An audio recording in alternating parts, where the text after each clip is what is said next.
If you need a refund for a purchase on your PS5, start by navigating to the PlayStation Store on your console.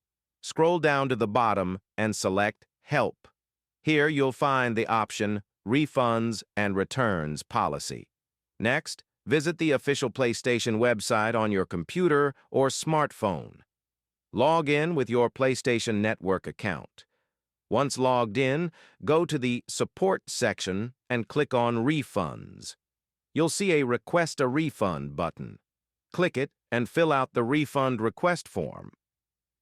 Be sure to include details like the reason for your refund, the date of purchase, and the title of the game or content. After submitting the form, you should receive a confirmation email from Sony. A representative may contact you for further information.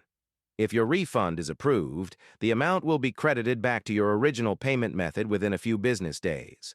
Keep an eye on your email for updates from Sony regarding your refund status.